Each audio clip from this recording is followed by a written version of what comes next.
Thank you for being with us today. We would love to have you join us in person. To partner with us or to give online, go to www.upperroomohio.com. We hope you enjoy this message.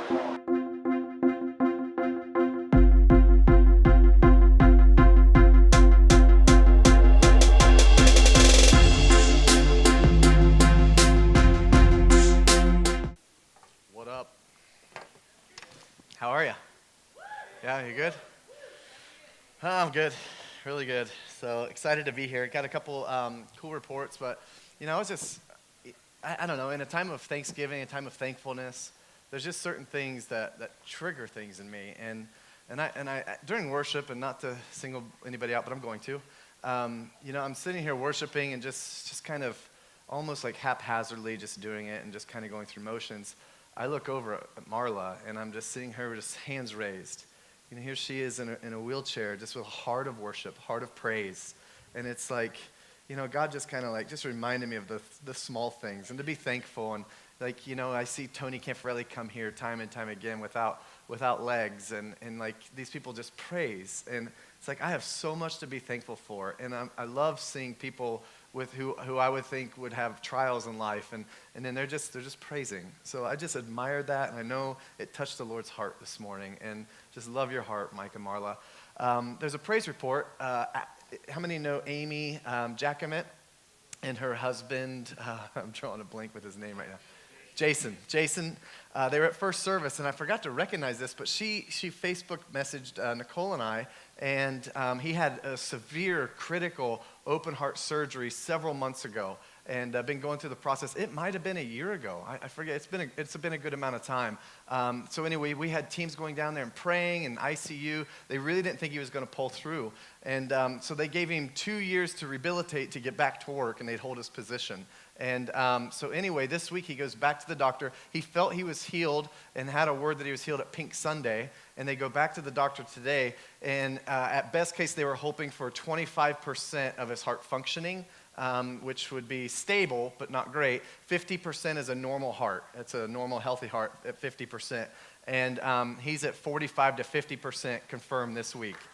So he goes back to work on December 4th. To a full-time position.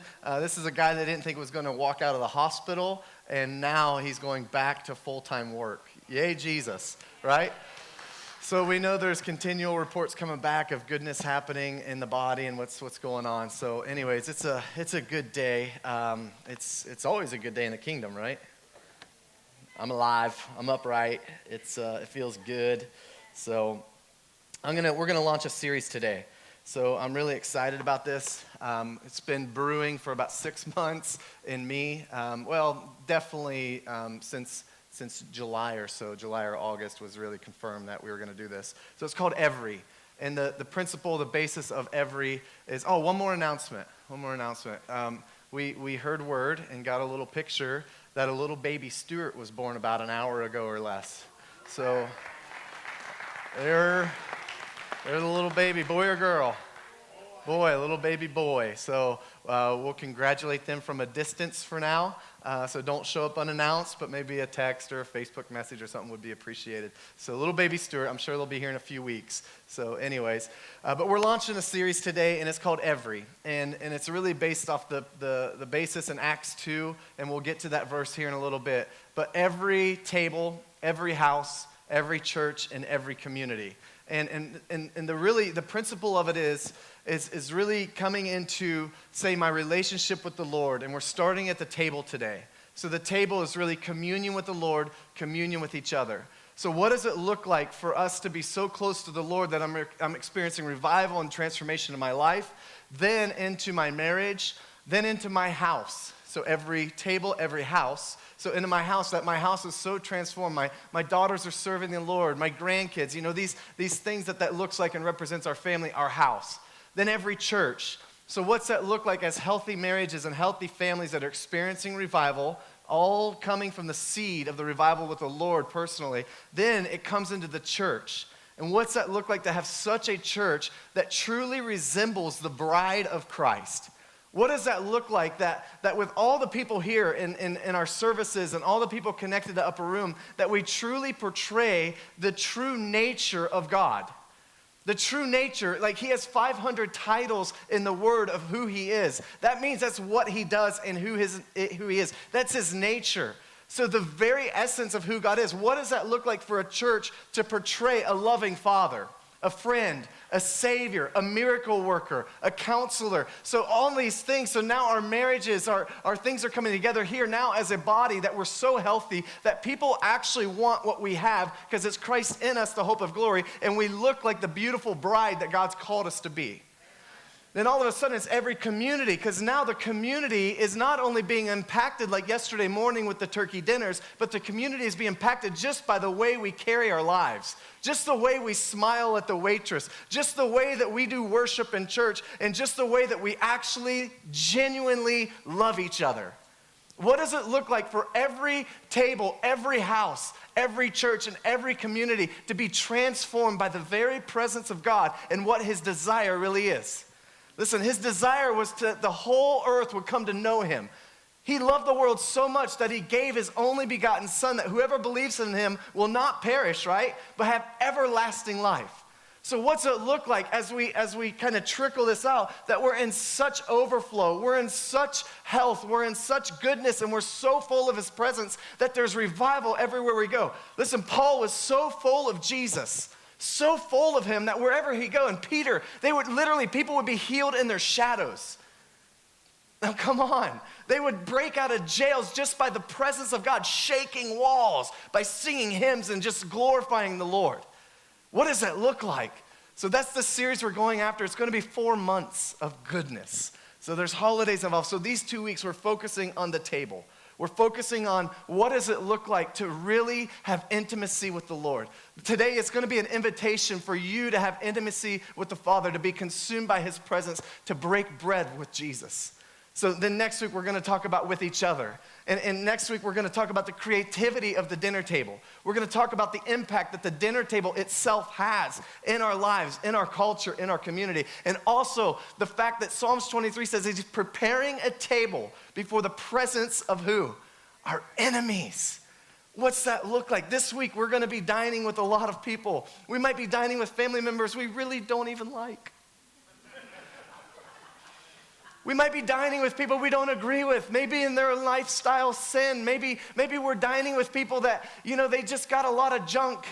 But guess what? What does it look like to literally sit down at that table? What does it look like to just love them? What does it look like to not worry about the differences and not worry about the discrepancies and division? But what does it look like that a table is actually prepared for us to bring reconciliation to our family and our relationships? Listen, God is not calling us a girlfriend or a fiance. He's calling us to be a bride. He's not calling us to a TV tray style dinner. He's calling us to a dinner table where he literally is the bread of life. And when we consume of him, when we take his bread, we live forever and we never go hungry. And when we drink of him, we never go thirsty. He's calling us to this table. Listen, Nicole and I, when we started dating and we started courting, and it was at the dinner table where we built an emotional connection. It was at the dinner table where we had a heart-to-heart connection. We didn't just all of a sudden leap into a wedding and now we're married. No, it was a process of getting to know each other. And I'm here to say that the dinner table was set up so that we could have communion. And it doesn't always look so fancy like this. It doesn't always look like the pictures we're going to show you in the Bible today. It sometimes looks like pizza late at night with a group of buddies that you're just growing together with. Sometimes it looks like a cup of coffee where you're actually exposing differences. Listen, and sometimes it's not easy. Sometimes it's like, oh man, we got to work this out. Yeah, because relationship is actually working it out and coming together in conflict. Listen, the dinner table is this place where we can actually work things out. I was around the table this week with leadership at the fire department, and Matt and all the other chiefs and all the platoon commanders were there. And we were talking about a thing where there was a lot of disagreement. And Matt's going through the process of what this decision might entail. And then he's saying, listen, I know that you guys may not agree with me here, but all I'm asking is when you leave this room that you'll just trust us and that you'll just say it was the chief's decision.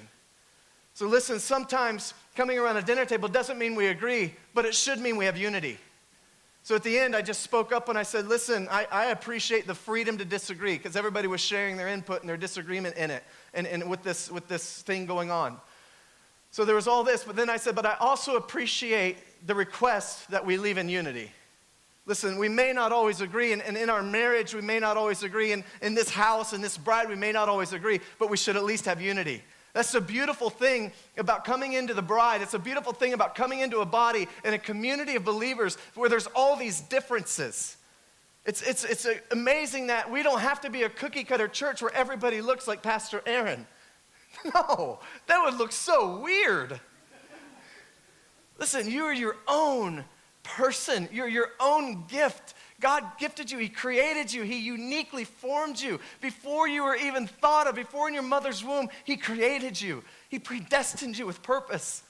And what happens is, if we're not showing up at the dinner table, suddenly something's missing.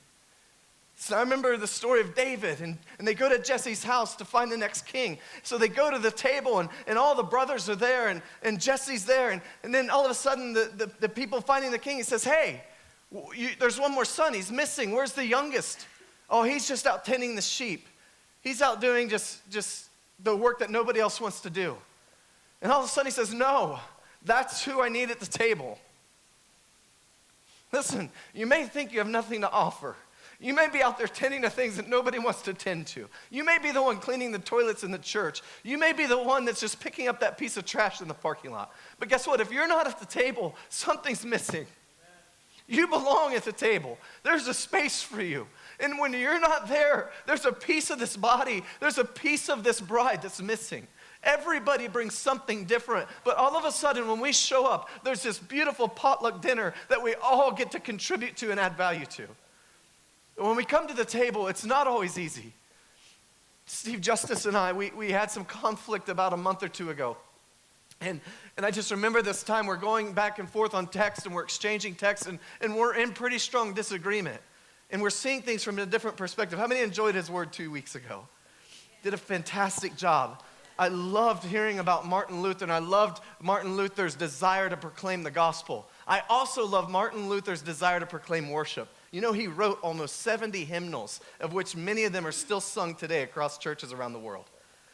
It's amazing. So Steve, who has a theological degree and all these things, he tends to see things a little different than I see things, and a little different than way, Josh Haas might see things, or Micah, or my dad. And that's the beautiful thing when we come together. All of a sudden, we see that somebody's weakness is my strength, and somebody's strength is my weakness.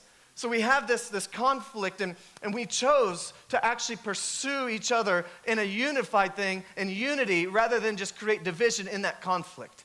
So remember that we all of a sudden, I sent kind of a final text and had a few things in there and said, let's just meet in person. I feel that's best, and we both agreed that was best. So we show up at Boston Stoker within a day or two, and we just have this meeting, and we're just talking about the ministry and different things that are going on here, and I really value his input and the piece that he brings to this puzzle. So all of a sudden, we begin to learn each other's heart. We begin to expose our own hearts, and we begin to just be vulnerable. And we're both crying, and he says, listen, Aaron, this is why I'm a lifer at Upper Room. This is why I'm family, because of your heart. Because this is what I love and see, and this is what I can add to value to you where you're weak. And I said, Steve, and then the light bulbs are going off, and now we're getting excited. Now we're laughing, and now we're strategizing. Like, yeah, let's do this and this. And today, this morning, the Foundations 2 is a product of that meeting of different minds, different perspectives coming together in a like-mindedness. That's the dinner table. That was over a table with a cup of coffee. We were having communion with one another, working out conflict, learning each other's hearts and perspective, and also learning what the other person is carrying that's valuable to me and the bride. And it's this amazing thing when God brings people to the dinner table. If you're not there, there's something missing. It's this cool thing that when you show up here, your seat needs you. Why? Because it actually needs to be pushing you, and you need to be here to be equipped to be sent out on a mission. And listen, we are incomplete without you. You might be a foot, you might be a knee, you might be an elbow or a wrist or a neck, but guess what? When we all come together, all of a sudden we're this beautiful, complete body that's in the direct likeness and the image of God. It's awesome. But when somebody's not here, when you're not fulfilling your destiny and doing your call, all of a sudden, now we're missing a piece of the puzzle. You ever put together a puzzle and you get to the end and you're missing like a piece or two? You're like, oh man, I did all that for nothing. That's what it feels like in your sphere of influence, in your calling, in your kingdom, whether it's the hospital you work at, the school you teach at, the business you own. Listen, you are the piece of the puzzle that's anointed for that place. And if you don't fulfill that calling, all of a sudden, we've got this incomplete puzzle. It's the same thing with the body here. And it's the same thing as this trickles out. Let's go to the dinner table in the word here. What if we actually looked at every table as not just an offering of sacrifice, but also an opportunity? What if we looked at every table as an altar and an opportunity? All of a sudden now we're at this place that now we see the value. We get to learn each other. We're breaking bread. We're eating a Dairy Queen Blizzard together, right? We're drinking a Pepsi together or whatever else. My wife doesn't drink Pepsi anymore. I still do. But what's it look like if we treat every table as an opportunity and an altar? Like, God, we give this to you. Every night, it's special to me to raise my girls that they will know and realize, first off, that they're the most important human beings in my life. And second off, that I actually look like the Jesus they want to serve. I'm not saying I'm Jesus, I'm saying I need to reflect him so they want to serve the God that I'm serving. If I'm an animal and I portray something different off the stage to them and they see a different person at home than they see up here as funny and light and loving and caring, and then we get home and I'm just a butthole, honestly, what good am I doing? So every night we have supper as a family around our table, and we put our cell phones on the counter and on vibrate, and we just take this time and we utilize this time to get to know them. There's a verse in the Bible that says, be interested in the lives of others. So every single night, we ask the same exact question to each one of the girls. How was your day today, and what was the best thing that happened to you? What was the best thing about your day? And then we all go around, and it ends with me, and they're excited. And then we say, okay, now what was the most challenging thing about your day today? Sometimes it's nothing. Sometimes it's recess was, I want to play with this friend, but that friend was already playing with somebody, and sometimes it's minor. But what's happening is they're learning that I value them. And then, all of a sudden, we'll have Hadassah or somebody get up, and they'll just walk away, and we're like, no, wait, Hadassah, you didn't ask to be excused. Olivia's still sharing. And what she has to say is very important. So now we're demonstrating to them, and we're teaching them they are valuable. What they have to say matters. This is all around the dinner table. What if we treated every dinner table like that? What if we treated every table, every desk, every conference table like this? Listen, in today's culture, these tables look a little different, but what if we're treating that cubicle like a place of an altar and a place of a sacrifice and a place of an opportunity to do and to be Jesus Christ? So let me go to the word here. Let's start with, it's interesting in the word how many times the table is referenced and how many times the table is actually part of the story. And I can't even touch close to, I found over 70 examples in the word of when a table is part of the picture. That's not only the times mentioned, but so many times when Jesus would heal the lepers, all of a sudden it says he reclined back from the table. When the woman with the alabaster jar came to anoint him and worship him, all of a sudden it says he reclined back from the table. Listen, something was happening there. He was cultivating an atmosphere of community. He was doing life with those people that no one else wanted to do life with. And then I love the part of the story with the woman with the alabaster jar. He says, the Pharisees said, don't you realize this woman's full of sin? It didn't bother Jesus. He's at the table. He pulls back. He's now not engaged in this conversation, but he leans back to just receive the blessing and to let this girl worship him who was full of sin. It's amazing to see all the examples. I remember that Nicole, during River Conference, there was a morning session. She talks about the vision of Ezekiel. In Ezekiel 40, starting at verse 38, she talks about the 8 tables. Now, this is a vision of the future temple. Now, just track with me for a minute here. This was a vision of the future temple, which also lined up with the vision of John in Revelations 20:21. So 20 and 21. So here's a vision that's portrayed through Ezekiel, and it talks about 8 tables leading to the entrance of the inner courts. So it talks about these 8 tables, and each one was used for something different. But the number 8, she talked about, it says it means this: resurrection, regeneration, and new beginning. It's interesting to know that this is the 8 tables, the number 8, meaning resurrection, regeneration, and new beginning. And this is the vision of the new temple. All right, that would likely be in the New Jerusalem is where we're going with this. So then we go back to the Old Testament, and we go back to Leviticus and Exodus chapters 25 and even 35 that's talking about the tabernacle. And it's talking about the tabernacle, and if you look at the outer courts of the tabernacle, I kind of geek out about the temple every once in a while. All right, I've studied it. I used to do a tabernacle prayer, and I used to get really geeked out about this. So if you look at the tabernacle, the outer courts had these tables that lined it, and in the center of them was the brazen altar. So this was amazing to me. And they talk about how the vision of Ezekiel, the new temple, resembled the old temple, but was totally different dimensions. Now, here's what I'm going with. The new table might have its own thing in it, but it will always resemble part of the old table. Now let me give you an example here. The new season it's a new season all of its own with all of its own new dimensions. But the old season isn't dirt and doesn't mean anything. It actually plays a purpose for the new season. You'll see a reflection always of the old season into the new season. Listen, God has not wasted your time. And everything you've been through and all the trials you've been through and all the seasons you've been through and all the history that you've built, He's not wasted your time, and He's always been there. He was never absent in any of that. As terrible as it was, as good as it may have been. But listen, we can't live on just yesterday's bread. When the manna was falling to the Israelites, it said that they had to have fresh bread daily. We're going to get to the inner courts, the holy place of the temple. And they had the table of showbread. And in that, there was a bread. The bread of His presence also means the bread of His face.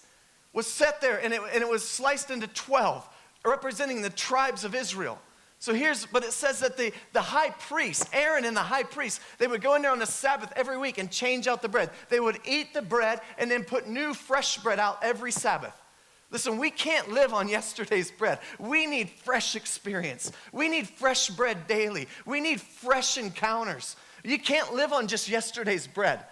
When we moved into the new building here, we wanted to embrace the history. There's something about honoring the past. There's something very powerful about honoring those who've went before you. There's something very powerful, in my opinion, about honor. You look at David and see how he honored Saul, knowing it wasn't the call for the new kingdom, but yet he honored Saul for the old kingdom.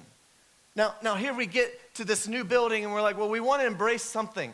So many of you probably don't even realize this, but those little stained glass pictures out in the lobby in the narthex, those are actually from the doors of our old building.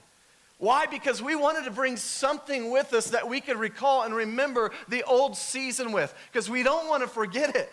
We may not want to go back there, but we don't want to forget it, because if we forget history, we might repeat it.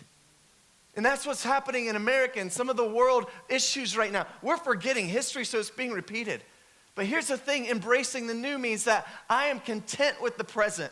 I'm thankful for what came in the past, but I'm looking forward to the future.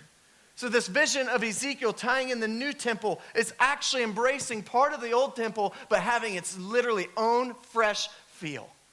So we get to the temple here, and the tables outside in the outer courts. The brazen altar was in the center.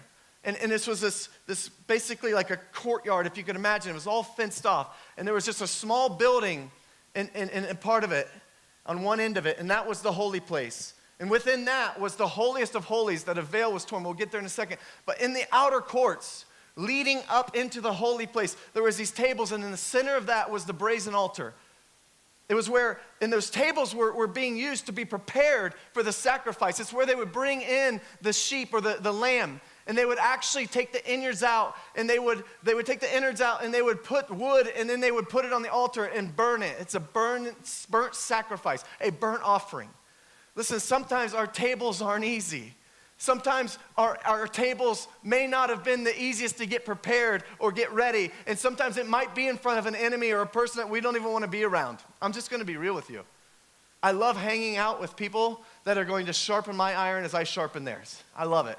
But there are times I'm called to a table to pour out and never get anything in return. It's called a table of sacrifice. So we get out there, and what's happening is that is a table, it's an altar. That table is preparing us to give ourselves a living sacrifice to be put on the altar as a burnt sacrifice so that then we can enter into the holy place. It's almost like if you're being funneled in. And then you get into the holy place. And there's a couple things with that. And by the way, this is all in Leviticus 24, Exodus 25, and 35.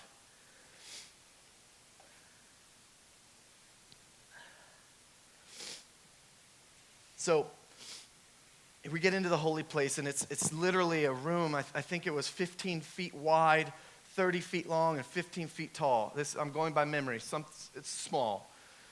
So you come in. That's the sound of heaven coming to earth through little shoe boxes. So we get in there, and on the right side is a table, and it's the table of showbread.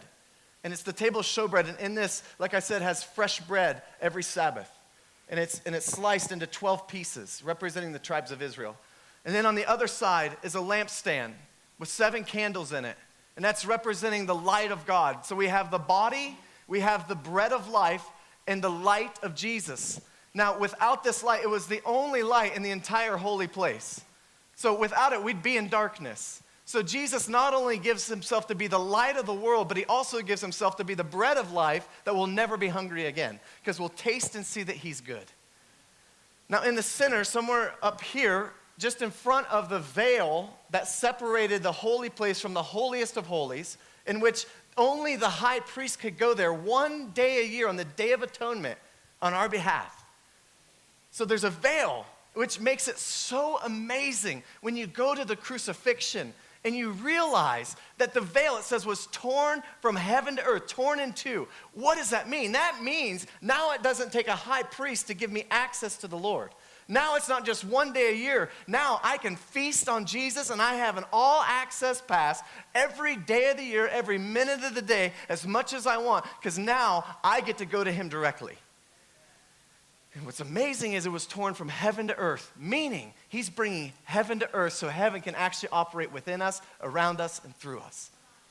So in the center of the candle and the table of showbread is the altar of incense, freshly burning all the time. Now, here's what I was gathering from this.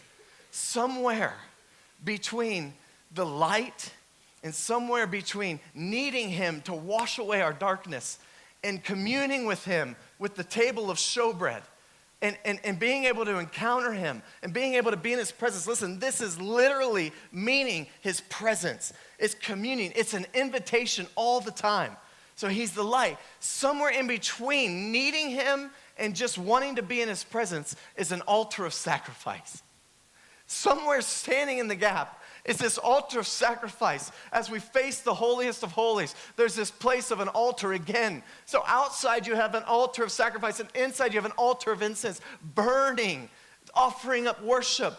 And oftentimes we want to just get from here to there. We want to go from just our sin with the lampstands and our darkness, and we're in our darkness, and we just want him to light it so we can go straight to the presence.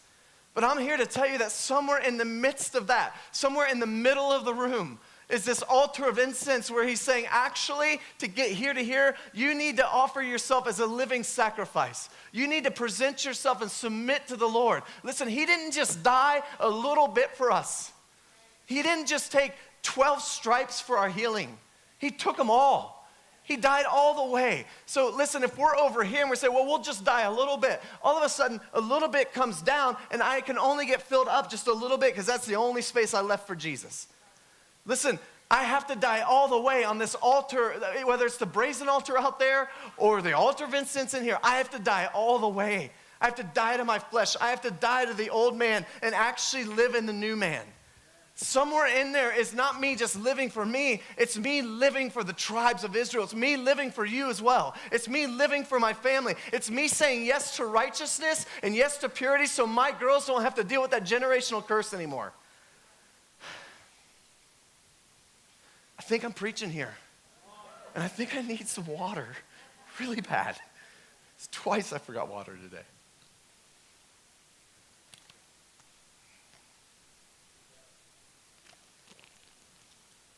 What nobody ever sees is I get up here and I have gum. We're going to go on a bunny trail for a second. I have gum up here and I realize there's gum in my mouth. So I take a drink and I release the gum as I let it out. I've already done it in here. You didn't even realize it. She gave me a water bottle earlier. I did the same exact thing. And she just told me as she gives me this, I've been drinking out of your water bottle and it had gum in it. Cheers. We're in communion today. The table of showbread.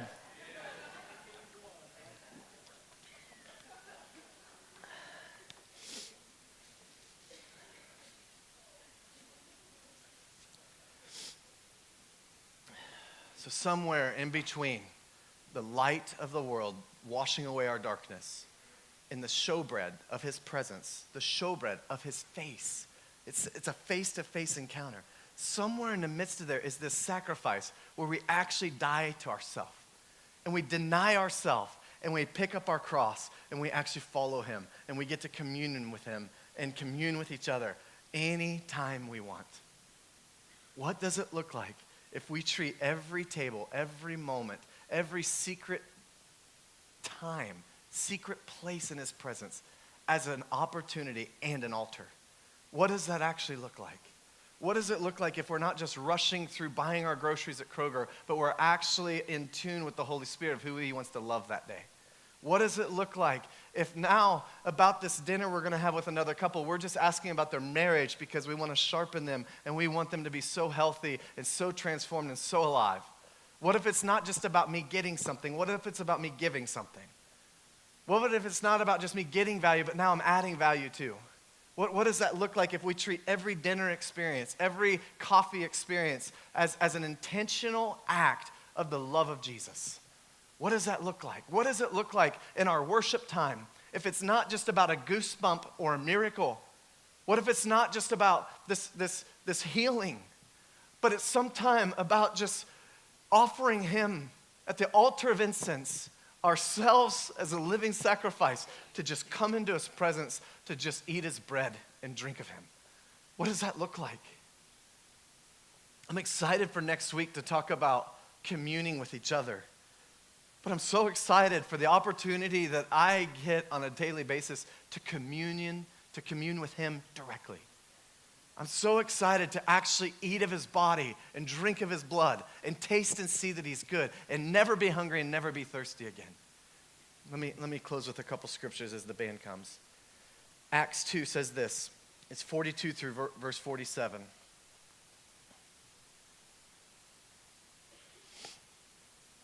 All the believers devoted themselves to the apostles' teaching and to fellowship. This is pretty much the theme verse for the entire series. It says, all the believers devoted themselves to the apostles' teaching and to fellowship and to sharing in meals, including the Lord's Supper and to prayer. Some versions say, in the breaking of bread. It says, a deep sense of awe came over them all, and the apostles performed many miraculous signs and wonders, and all the believers met together in one place and shared everything they had. They sold their property and possessions and shared the money in those in need. They worshiped together in the temple, in the church, each day, and met in homes. They went house to house for the Lord's Supper and shared their meals with great joy and generosity, all the while praising God and enjoying the goodwill of all people. And each day the Lord added to their fellowship from the community those being saved daily. Now listen, this is exciting to know that as we're moving forward, what does it look like to be so consumed with his presence, so in awe of him in worship, and so sacrificial in the way that we live our life, the way we serve him? And I'm not talking about this as a performance system. I'm not talking that this is earned. Listen, it's by his grace we're saved. It's a free gift. But what I'm talking about is the way we live our lives.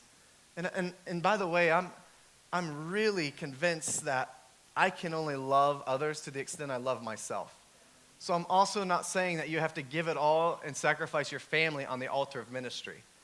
What I'm saying is, as we love the Lord well and we love ourselves well, it allows us to love our neighbor well. But it typically starts at a dinner table.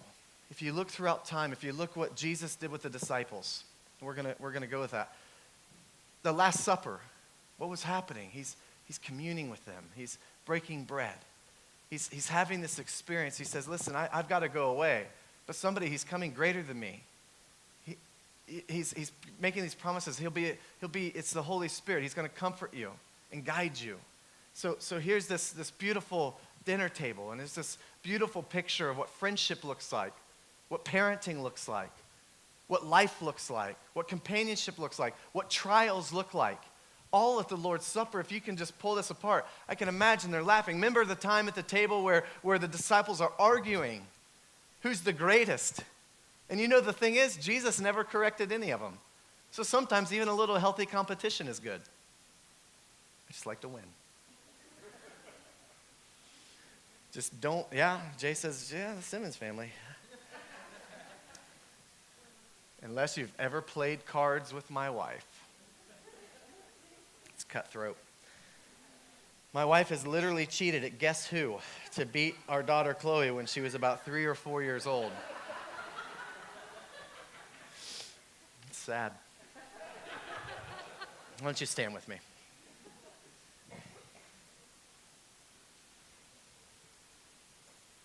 The goal of every dinner table experience, the goal of every table, is that every person walks out feeling freed, understood, honored, and most importantly, loved and valued. That's what happens. You know, Andrew and Lauren and us, we met this week, the four of us, and it was this fun experience. We had coffee, just sharing, how are you doing? How's your health? How's your marriage? And then they said, well, what are your expectations for us? Because we're in this, we're all in. What are your expectations for us? Are we meeting your expectations? You're blowing our expectations out of the water. You're doing amazing. And we're just sharing life over this. Jesus, he comes to this place in John 6. It says this. It says, Jesus replied, I am the bread of life. Whoever comes to me will never be hungry again. Whoever believes in me will never be thirsty.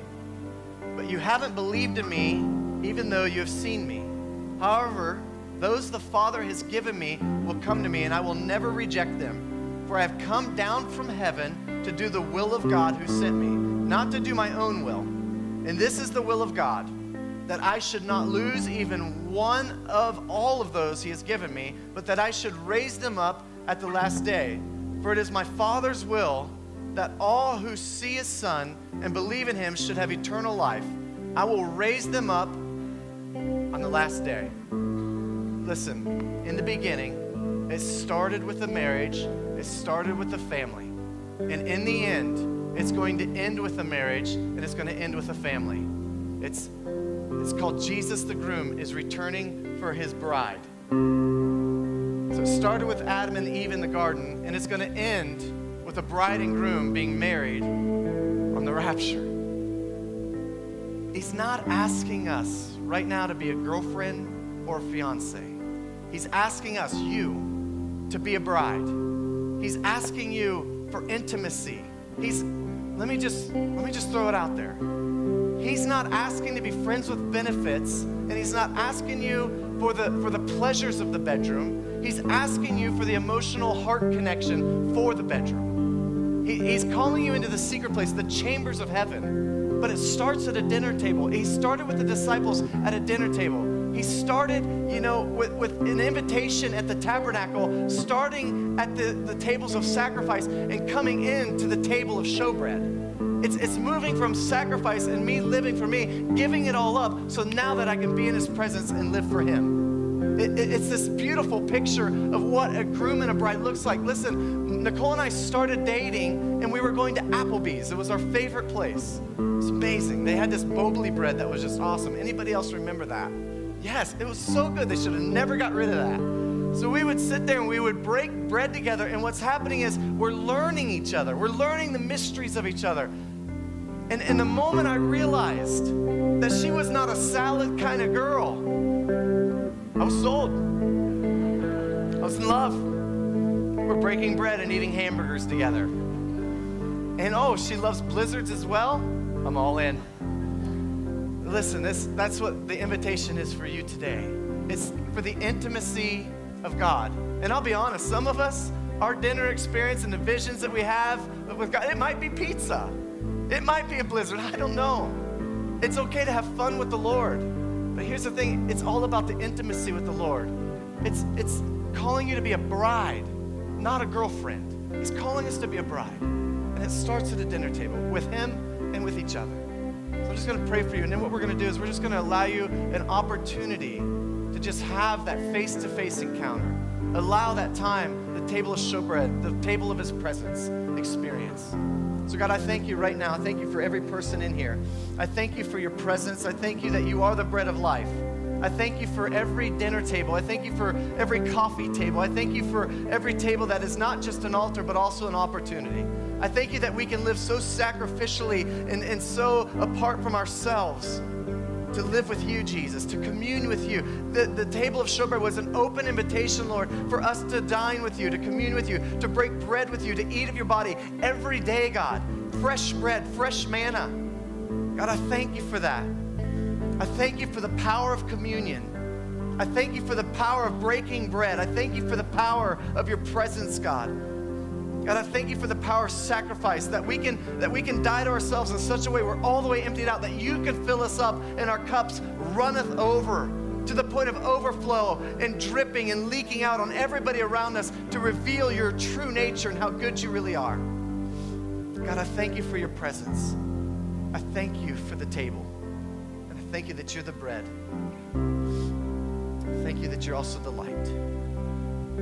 Jesus, we thank you. They're just going to